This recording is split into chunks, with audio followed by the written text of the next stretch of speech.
I'm going to stay seated because I'm with you, okay? I want to start by saying I'm going to try not to cry, deeply humbled to move from that seat to this seat, and I get to go back to that seat, okay? A little bit about the service. The main thing is that you take care of yourself this morning, okay?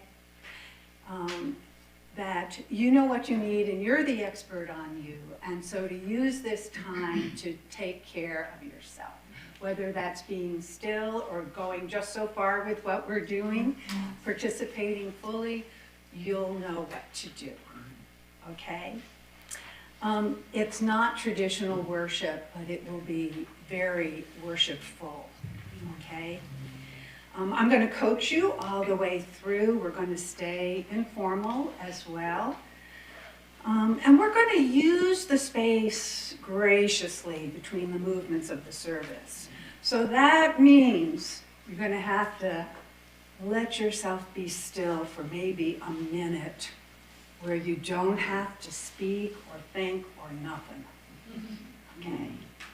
Now, the way I was taught to do that was wait till the room gets still and count a minute, okay? So be prepared for that because we're not necessarily used to that. Oh yeah, and our songs this morning will be very repetitive, simple melodies with very simple words. And they will be projected on the back wall, which means you may have to turn to see the words, but they're so simple you won't need them to sing.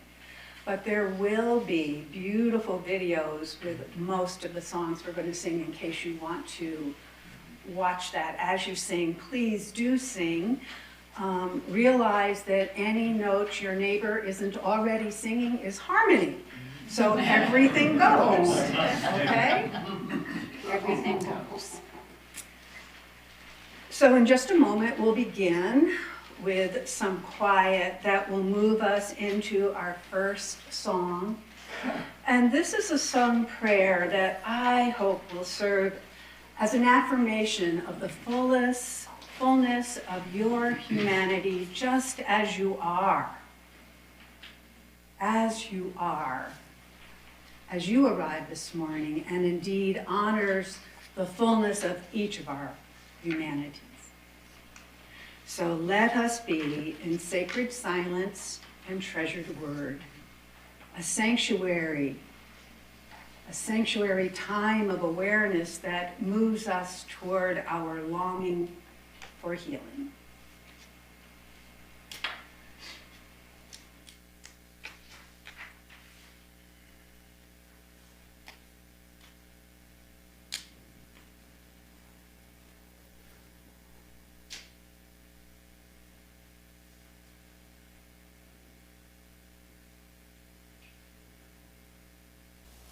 So let's talk a minute.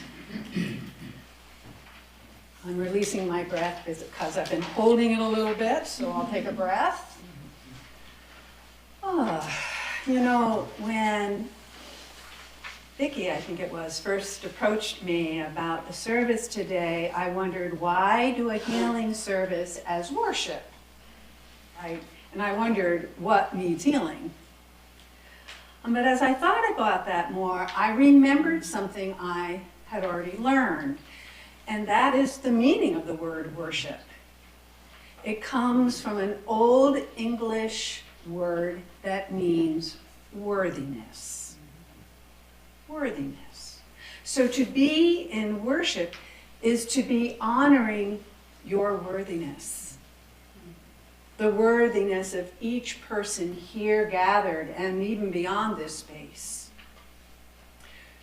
To be honoring your worthiness, our worthiness, all within the great divine holy presence that is fullness and worthiness. Not alone. You see, because we are not here on any Sunday morning to worship Jesus or God. They told us not to do that, right? Yeah. We're here to honor the full humanity of Christ, of each person here. We're here to embrace the fullness of our own humanity, to be touched by both our worthiness and our brokenness. Did you know this? You know, we do this when we pray, right? Stan might have taught me this, I'm not sure. This motion came from a deep ancient understanding that to be in prayerful presence with the divine is to bring opposites together. To bring all of life into the same oneness. That sounds like Stan. So we are here to worship,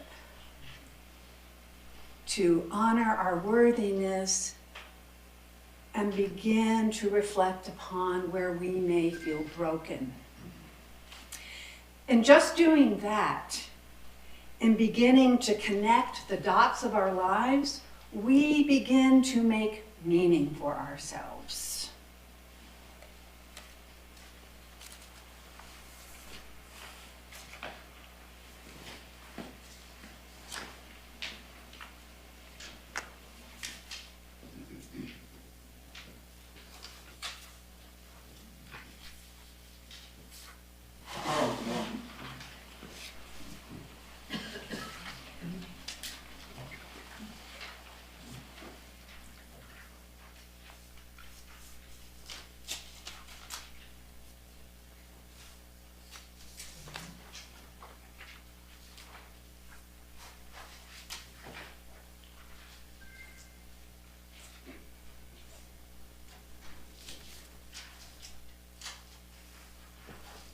Anybody not get one? You have one there.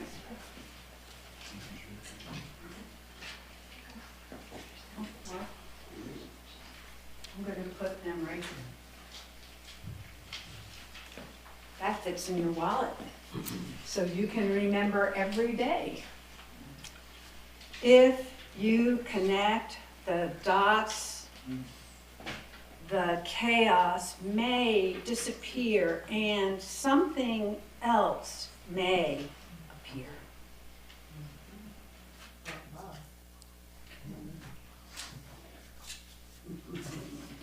So we join our humanity, the fullness of who we are, our suffering, with the suffering of others, and in so doing, discover a compassion for ourselves and the world that we can find no other way.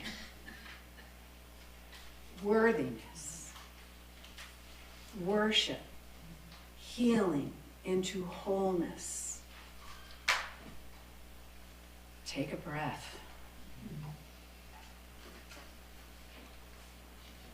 What touches you so far? What is it from what's been shared so far that touches you this morning? And if you're inclined to say it out loud, say it. Bill? I think that the quietness, the calm, and the respect that goes with that. Yours slip about connecting the dots. Connecting the dots. And I had a conversation with a friend, and we talked about in some of our lives we don't connect the dots, and we're in a constant state of confusion. But we do connect the dots of our lives. We don't access what we say we believe in our everyday lives. We sort of separate that out as if that's helpful. But if we connect the things together, as you said here, something new may appear. Something new may appear. Mm-hmm. I'm gonna have to share this with her. I think just coming together in a shared space and realizing that we all have our own worries and problems, we're shared together in one space together. And caring. We are all much more alike than we usually realize. The affirmation of a new vision. Affirmation? Of a new vision. of a new vision. Well, we're all connected because we came in here like, what is going on? Village looks different today.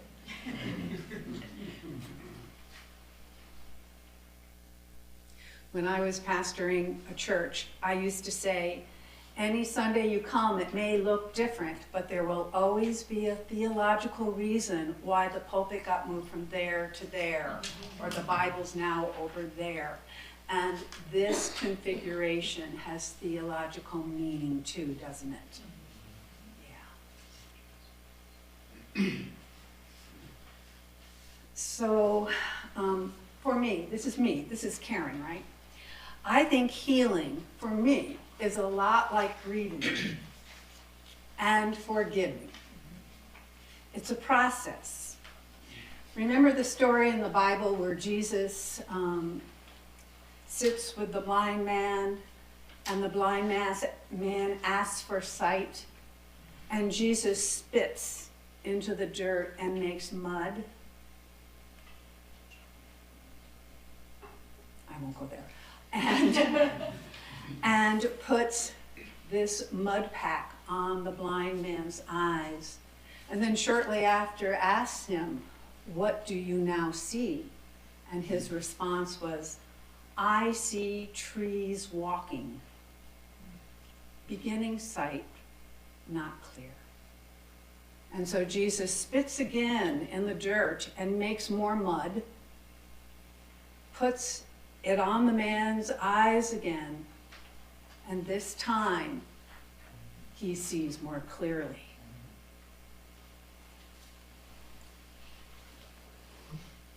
For me, healing is a process that's more like finding a way to remember. Finding a way to remember that is more life-giving than life-stopping. That's what grieving is about. That's what forgiveness is about.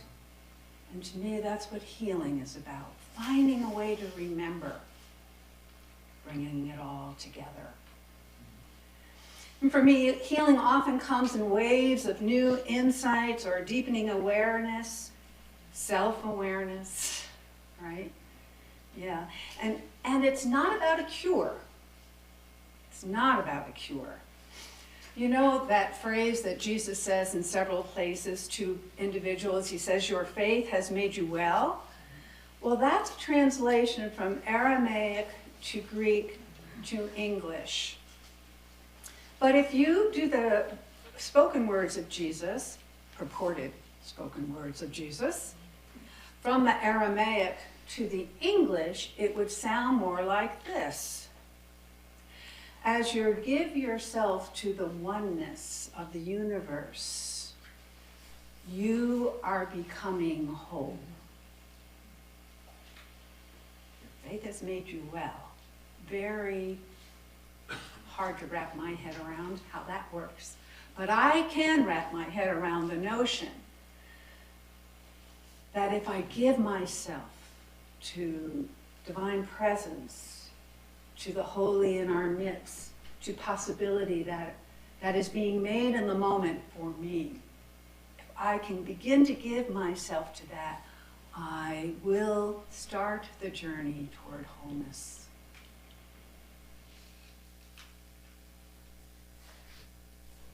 You still with me? Have I talked too much already?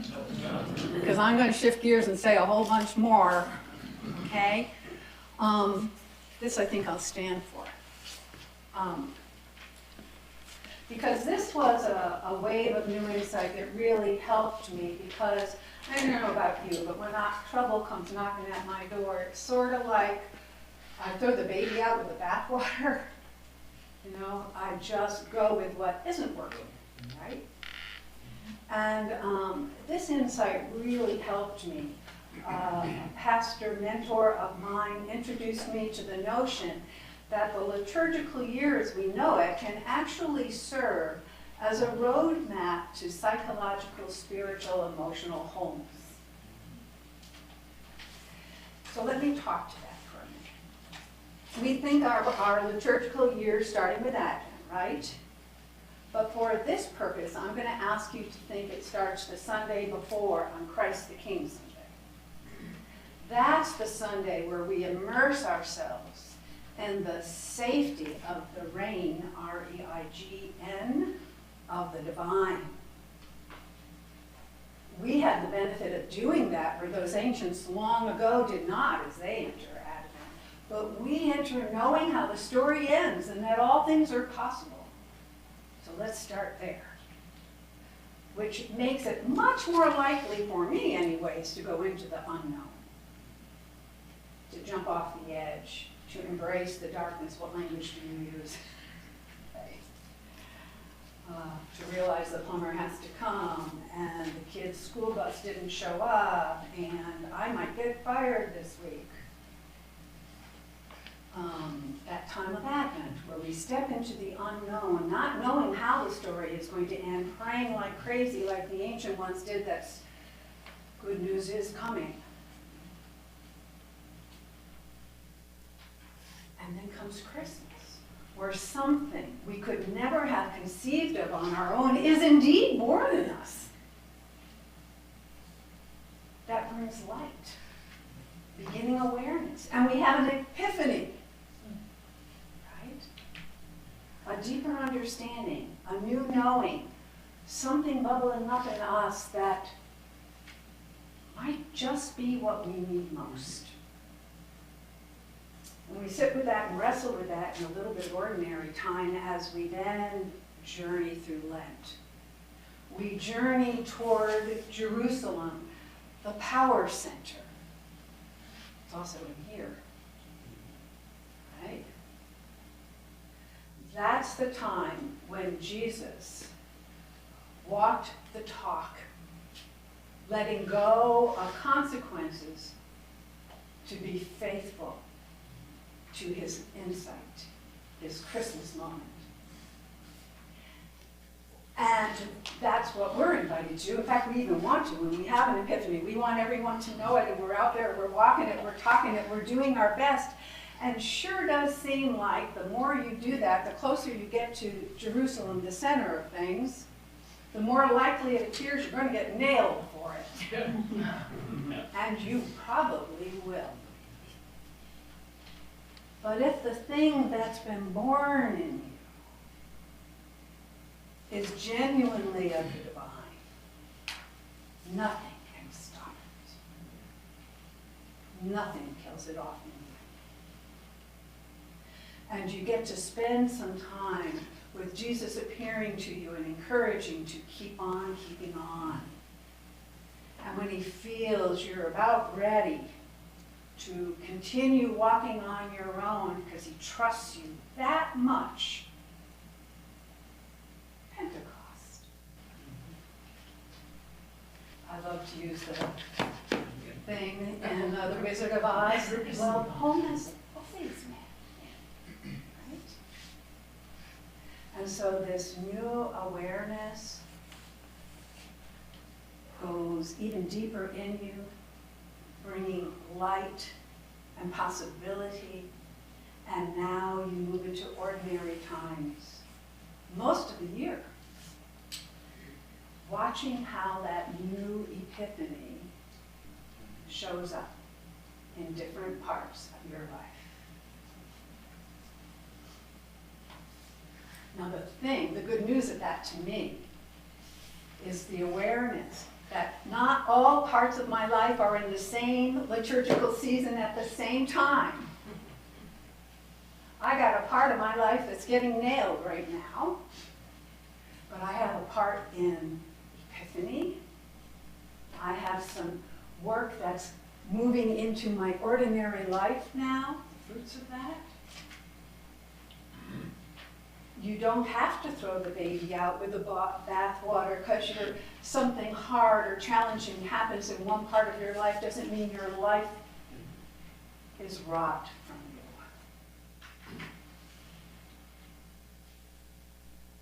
That feels like really good news to me, which means I can be more compassionate with myself. And if I can do that, maybe I can be more compassionate with others.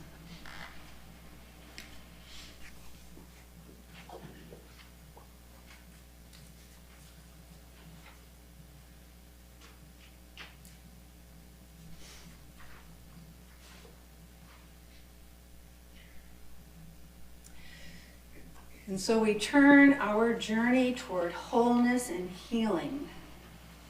And let us begin being together in the very safest of places in community. It's sort of our weekly Christ the King Sunday, right? Completely held and empowered and encouraged to be all we can be, to know all manner of things shall be well, because Christ's power is indeed within each of us.